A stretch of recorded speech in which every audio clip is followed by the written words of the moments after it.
अस्सलाम वालेकुम। उम्मीद है आप सब खैरियत से होंगे। आप देख रहे हैं नेक्स्ट इंस्पिरेशन का यूट्यूब चैनल और मैं हूं अशफाक मुश्ताक। इस यूट्यूब चैनल पे मैं आपको सिखाऊंगा एसईओ एंड ब्लॉगिंग का कोर्स। ये वही कोर्स है जो हम अपने इदारे में करवाते हैं और इस कोर्स को अब यहाँ पे रिकॉर्ड करने का मकसद ये है कि आप इस कोर्स से मुस्तफ़ीद हो सकें फ्री में। आपको इस एसईओ एंड ब्लॉगिंग कोर्स में हम क्या-क्या सिखाने वाले हैं ये मैं आपको आगे चल के बताऊँगा।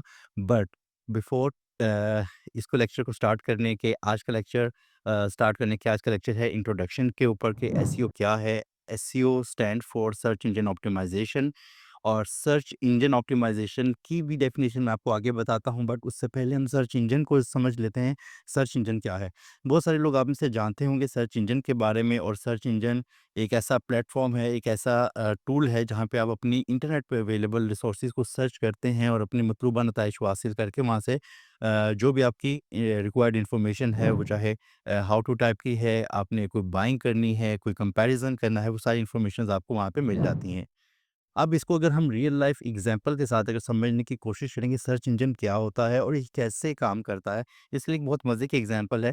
मान लीजिए कि आपके पास एक असिस्टेंट है और आप अपने असिस्टेंट को कहते हैं कि मुझे मेरे एरिया के नियरेस्ट पिज़्ज़ा शॉप्स के बारे में बताइए जहाँ पे बेस्ट पिज़्ज़ाज़ मिल जाएँ। तो आपका असिस्टेंट क्या करेगा, अपने इलाके को, अपने स एरिया को डिस्कवरी करेगा, वहाँ पे तमाम रेस्टोरेंट्स की लिस्ट बनाएँगे और लिस्ट बनाने के बाद उनकी प्राइसेज़ और ख़ुसूसन उसमें पिज़्ज़ा पॉइंट्स जो हैं, उनको नोट करेंगे। नोट करने के बाद जो भी इसका जो प्रोसीजर है डिस्कवरी का, इसको अ, इस टेक्निकल टर्म में, गूगल की टर्म में, सर्च इंजन की टर्म में बोलते हैं क्रॉलिंग।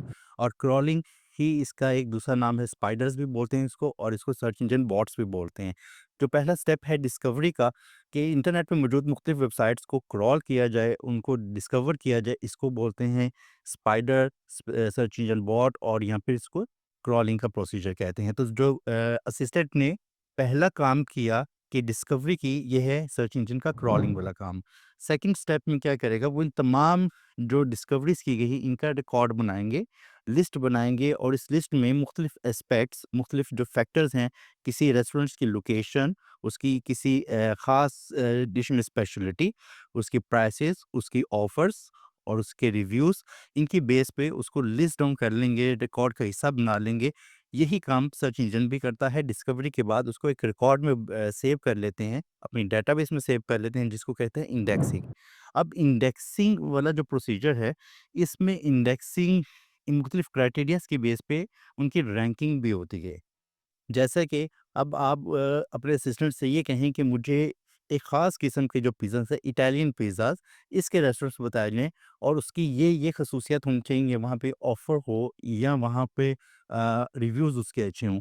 तो उन्हीं जो फैक्टर्स हैं जिनकी बेस पे आपने उसको प्रॉम्प्ट दिया है, उसको कमांड दी है, उसके मुताबिक वो उनकी इंडेक्सिंग आपको करके बता देंगे। आपके सामने वो शॉर्ट लिस्ट सा डाटा आपके सामने प्लेस कर दिया जाएगा जिसमें से आपका सिलेक्शन आसान हो जाएगा। सेम ऐसे ही गूगल भी करता है और गूगल आपके जो क्रॉल किए हुए रिजल्ट्स होते हैं, जो फिर इंडेक्स करते हैं, उसकी रैंकिंग करता है, उसकी क्वालिटी, उसकी साइट स्पीड, उसकी परफॉर्मेंस, उसका इंटरफेस, इन तमाम फैक्टर्स की बुनियाद पर वो इन आर्टिकल्स को इंडेक्सिंग की रैंकिंग देता है। जैसे कि आप सर्च करते हैं गूगल पे, कोई भी चीज़ आप सर्च करते हैं तो सर्च करने के बाद आप देखते हैं पेज 1 पे 10 रिजल्ट्स आपको मिलते हैं और कुछ रिजल्ट्स पेज 1 की पोजीशन 1, 2, 3, 4, 5, ये रैंकिंग की बेस पे इनको पोजीशन मिलती है।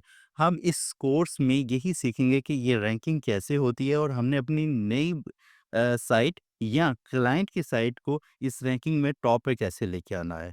तो सर्च इंजन के बारे में अब आप जान चुके हैं कि सर्च इंजन क्या होता है, कैसे काम करता है। अब ऑप्टिमाइज़ेशन जो है, सर्च इंजन ऑप्टिमाइज़ेशन, इसमें हम ऑप्टिमाइज़ेशन ही करना सीखेंगे कि हमारे रिजल्ट्स जो कि आप किसी भी कीवर्ड को सर्च करें, फॉर एग्जांपल यहाँ पर अगर आप गूगल पर सर्च करें एप्पल वॉच, तो आप देख सकते हैं यहाँ पर कि 3.2 बिलियन रिजल्ट्स मौजूद हैं। अब 3.2 बिलियन रिजल्ट्स में से अब कंपटीशन कितना ज़्यादा मौजूद है, अब यहाँ पर विन कराएगा आपको एसईओ का टूल। एसईओ की स्ट्रैटेजीज़ की कौन-कौन सी स्ट्रैटेजीज़ को अप्लाई करने के बाद आप अपनी साइट को रैंक कर सकते हैं किसी ख़ास कीवर्ड में। तो ये कोर्स हम स्टार्ट करने वाले हैं। आज इसका लेक्चर 1 है और लेक्चर 1 में हम इसका तमाम इंट्रोडक्शन के बारे में सीखेंगे और इस कोर्स को हमने 4 हिस्सों में डिवाइड किया है। पहले जो पोर्शन है उसमें हम आपको वेबसाइट की जो डोमेन है, डोमेन क्या होती है उसके बारे में बता देता हूँ। और होस्टिंग का सेटअप कैसे करना है, कौन-कौन सी सेटिंग्स होती हैं, कैसे आपने सेटअप करना है अपनी डोमेन होस्टिंग को। डोमेन होती है आपकी साइट का एड्रेस, जैसे कि google.com एक डोमेन है, yahoo.com है, nextstagesolution.com ये एक डोमेन है, designsvalley.com ये एक डोमेन है। ये डोमेन्स एड्रेस होते हैं जिसको यूज़र अपने ब्राउज़र में ऐड करके, उसके सर्च बार में ऐड करके उस साइट के ऊपर जाके मतलूबा मालूमात एक्सट्रैक्ट करते हैं। तो इस डोमेन को कैसे बाय करते हैं और इसको होस्टिंग के साथ कैसे कॉन्फ़िगर करना है और होस्टिंग क्या होती है ये भी जान लें। होस्टिंग एक स्पेस है जो कि इंटरनेट पे आपको मुख्तलिफ़ कंपनीज़ वगैरह प्रोवाइड करती हैं और उस होस्टिंग के डिफरेंट प्लान्स होते हैं कि आप कितने साल के लिए, कितने पीरियड के लिए और से किस कैटेगरी का प्लान आप बाय कर रहे हैं, तो उसके हिसाब से आपको ये चार्ज किए जाते हैं और आपको ये सर्विस मिल जाती है स्पेस की। अब आपके ज़हन में सवाल आ रहा होगा कि अगर स्पेस की बात की जा रही है, स्टोरेज की बात की जा रही है, तो हमारे कंप्यूटर्स में, हमारे लैपटॉप्स में अच्छी खासी स्पेस है, तो हम कुछ जीबीज़ की स्पेस अपनी साइट के लिए भी डेडिकेट कर सकते हैं। बिल्कुल ऐसा किया जा सकता है और हम आपको ये भी सिखाएँगे कि आप अपने लोकल सर्वर पे, अपने घर पे अपनी वेबसाइट को कैसे होस्ट कर सकते हैं। लेकिन उसमें कुछ इश्यूज़ होते हैं जिसकी वजह से होस्टिंग के जो प्लेटफ़ॉर्म्स होते हैं, कंपनीज़ हैं, वो रिकमेंडेड होती हैं। उनमें नंबर 1 सबसे बड़ी वजह इलेक्ट्रिसिटी का बैकअप होता है, जो कि हमारे पास घरों में यूपीएस है, यूपीएस का फेलियर भी हो सकता है। आपके पास मल्टीपल बैकअप्स वगैरह मौजूद नहीं होते हैं। नंबर 2 इंटरनेट की जो बंदिश है यहाँ पर हो जाती है, मसले-मसाइल चल रहे होते हैं, मौसम की ख़राबी की वजह से इंटरनेट में तातुल आ जाता है, कोई भी इश्यू हो सकते हैं, हमारे पास मल्टीपल इंटरनेट के बैकअप्स मौजूद नहीं होते जिसकी वजह से हम रिलाय करते हैं होस्टिंग कंपनीज़ पे। इनके सर्वर्स होते हैं, वो ऑप्टिमाइज़्ड होते हैं, उनके पास सिस्टम होता है जिसकी वजह से हमारी साइट मुख्तलिफ़ लोकेशंस पे बैठे हुए, मुख्तलिफ़ कंट्रीज़ में बैठे हुए लोगों के लिए ईज़िली एक्सेसिबल होती है। तो इसलिए ये प्लान कैसे बाय करते हैं, कौन-सा करना चाहिए, क्या रिकमेंडेशंस हैं और कितने बजट में करना चाहिए, ये सारी चीज़ें हम इसमें सीखेंगे। सेकंड स्टेप में हम आपको बताएँगे कि कैसे आप अपनी डोमेन होस्टिंग के ऊपर वर्डप्रेस की इंस्टॉलेशन करेंगे, उस पे थीम्स कैसे इंस्टॉल करना है, उसके पेजेस कौन-कौन से बनाने हैं, कैसे बनाने हैं, डिज़ाइनिंग के हवाले से भी बात करेंगे और उस पे प्लगइन कौन से इंस्टॉल करने हैं, कौन से प्लगइन का क्या इस्तेमाल है, क्या प्लगइन इस्तेमाल करने चाहिए या नहीं करना चाहिए? करने चाहिए तो कितने करने चाहिए? इस सारे सवालात के जवाबात हम इस डिज़ाइनिंग के फ़ेज़ में सीखेंगे। जैसे ही इसकी कंप्लीशन होती है, नेक्स्ट फ़ेज़ में हम सीखेंगे कि अपनी जो कंटेंट की जो प्लानिंग है, वो कैसे की जाए? कीवर्ड्स क्या होते हैं? कीवर्ड्स की रिसर्च कैसे की जाती है? किन क्राइटेरियाज़ पे हम कीवर्ड का सिलेक्शन करते हैं? और इसी कीवर्ड रिसर्च में हम ये भी सीखेंगे कि एक टूल, एक मेथड जिसको हम केजीआर बोलते हैं, keyword golden ratio. Keyword golden ratio एक ऐसा टूल है जिसमें हम इस हाई कॉम्पिटिशन जो एरिया है उससे हट के कम कंपटीशन एरिया में प्ले करके अपनी साइट की रैंकिंग को थोड़ा-सा इम्प्रूव करके अपनी साइट पर ट्रैफ़िक लाने के काबिल हो जाते हैं। तो ट्रैफ़िक की इम्पोर्टेंस तो डेफ़िनेटली सबको चाहिए ट्रैफ़िक, चाहे आपने अपनी साइट को किसी भी तरीके से मोनेटाइज़ करना हो, अपनी साइट पे आपको ट्रैफ़िक चाहिए। आइदर आप उस पे प्रोडक्ट सेल कर रहे हैं, आप एफ़िलिएट मार्केटिंग कर रहे हैं, आपको गूगल एडसेंस से इनकम जनरेट करनी है या आपको ब्लॉगिंग से पैसे कमाने हैं। आप ब्लॉगिंग से पैसे कमाने पे हम फ़ोकस करेंगे क्योंकि यहाँ पर मार्जिन्स और इन अर्निंग के जो रिसोर्सेज़ हैं, वो बहुत ज़्यादा हैं। ये कैसे करेंगे? ब्लॉगिंग भी हम आपको सिखाएँगे कि ब्लॉगिंग कैसे करनी है, कीवर्ड रिसर्च के बाद कंटेंट कैसे राइट करना है, अच्छे कंटेंट की कौन-कौन सी खसूसियात होती हैं, ऑन पेज एसईओ कैसे की जाती है, कंटेंट की अपने पेजेज़ की। नेक्स्ट फेज़ में हम सीखेंगे ऑफ पेज एसईओ, उसमें टेक्निकल एसईओ का भी कुछ पोर्शन है कि टेक्निकल एसईओ में कौन-कौन से पॉइंट्स हम कवर करेंगे, जिसमें आपकी साइट की रिस्पॉन्सिवनेस है कि आपकी साइट को इंटरनेट पे मुख्तलिफ डिवाइसेस पे लाइक टैबलेट्स हैं, फ़ोन्स हैं, लैपटॉप हैं, मैकबुक्स हैं, इस सब पे एक्सेस किया जाएगा। इन सब डिवाइसेस के ऊपर आपकी साइट की जो पेजेस के एलिमेंट्स हैं, वो कैसा रिस्पॉन्ड करते हैं, ये कैसे किया जाता है और आपकी साइट की जो स्पीड है, पेज लोड की जो स्पीड है वो जितनी ज़्यादा ऑप्टिमाइज़ होगी, उन्हीं बेस पे आपकी रैंकिंग थोड़ी-सी इम्प्रूव होगी। इस बात को इस मिसाल से समझ लीजिए कि जैसा कि 2 वेबसाइट्स हैं और 2 वेबसाइट्स पे अच्छा कंटेंट लगा हुआ है और तमाम सेटिंग्स तकरीबन सेम है। सिर्फ़ एक साइट रैंक इस वजह से कर जाएगी और इंडेक्सिंग में उसका रैंक ऊपर होगा कि उसकी लोडिंग स्पीड अच्छी है। तो ये लोडिंग स्पीड भी एक बहुत इम्पोर्टेंट फैक्टर है जिसको इग्नोर नहीं किया जा सकता। ये कैसे करना है ये भी हम अगले आने वाले लेक्चर्स में जानेंगे।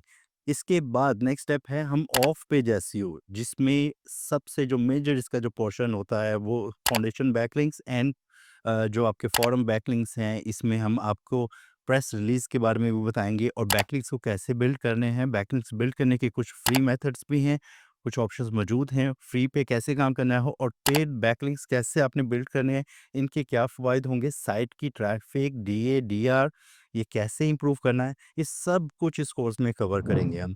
और जैसा कि मैंने इस कोर्स का पूरा एक ओवरव्यू से आपके साथ शेयर किया, इसमें आपको पता चल चुका होगा और as far as my knowledge is concerned ये कोर्स एक इतना डिटेल्ड कोर्स है कि आप मार्केट में किसी भी अवेलेबल कोर्स के साथ इसको आप कंपेयर नहीं कर सकते। इसमें बहुत सारी स्किल्स आपको सिखाई जाएँगी। इनकी स्किल्स के साथ-साथ आपको ये भी गाइड कर दिया जाएगा कि इनमें से किसी एक स्किल को भी अगर आप सीख के ऑप्टिमाइज़ कर लेते हैं, अच्छे से लर्न करते हैं, उसमें थोड़ी-सी एक्सपर्टीज़ हासिल कर लेते हैं, तो उसके बाद आप उसी एक स्किल के साथ ही अर्निंग कर सकते हैं। फॉर एग्ज़ाम्पल आपका इंटरेस्ट ऑन पेज एसईओ पे होता है या आपका इंटरेस्ट ऑफ पेज एसईओ पे होता है। आप वेबसाइट बिल्ड करने में वर्डप्रेस की जो डिज़ाइनिंग करते हैं साइट की, उसमें आप एक्सपर्ट हैं या आपका उसमें इंटरेस्ट है या आपका इंटरेस्ट पेज स्पीड ऑप्टिमाइज़ेशन में, इनमें से किसी एक स्किल को भी अगर आप पिक कर लेते हैं, उसको पॉलिश करते हैं, उसमें एक्सपर्टीज़ थोड़ी-सी हासिल करते हैं, तो यही वो स्किल्स हैं जो कि इंडिविजुअली भी मार्केट में सेल हो सकती हैं। तो अगर आप ये पूरे कोर्स का जो पैकेज है, इसको आप लर्न कर लेते हैं, तो डेफ़िनेटली आप एक साइट के ओनर होंगे और इस साइट से आप मुख्तलिफ़ तरीके से मोनेटाइज़ेशन के असूलों को अपनाते हुए अर्निंग कर सकेंगे, जो कि आपका प्राइमरी ऑब्जेक्टिव होगा। अच्छा, अगर आप ये सोच रहे हैं कि आपको वेबसाइट नहीं बिल्ड करनी है और आपका कोई ऐसी इंटेंशन नहीं है, तो आप ये कर सकते हैं, स्किल को सीख लेंगे और स्किल को सीखने के बाद अपने क्लाइंट्स को ये सर्विसेज़ सेल करके आप अच्छा अर्न कर सकते हैं। आप गूगल पे जाके सर्च कीजिएगा, उस सर्च में आप देखिएगा कि एक एसईओ एक्सपर्ट ऑन एवरेज कितना महाना कमा लेते हैं, तो वहाँ पे जाके आप देखेंगे there are thousands of dollars जो एक इंडिविजुअल इस स्किल से कमा रहा है। तो अगर आप चाहते हैं कि आप भी थाउज़ेंड्स ऑफ डॉलर्स महाना कमा सकें, तो ये एक ऐसी स्किल है जिसमें आपको वेलकम है, आपके लिए फ्री कोर्सेज़ दस्तयाब हैं। और अगर आपके कुछ सवालात होंगे इस कोर्स के हवाले से तो उसके लिए भी आप कमेंट सेक्शन में क्वेश्चन कर सकते हैं, हमारी टीम उस पे आपको आंसर देगी और अगर आपके कुछ रिक्वायरमेंट के मुताबिक कोई वीडियो कोर्स से हट के भी बनाना मकसूद हुआ तो इंशाल्लाह हम उस पे भी एक सेपरेट वीडियो रिकॉर्ड करेंगे और वो उसको पब्लिश करेंगे ताकि आप अपने इल्म को अच्छे से बढ़ा सकें और इसको प्रैक्टिस करके अपनी साइट की एसईओ, रैंकिंग एंड ट्रैफिक को इम्प्रूव कर सकें।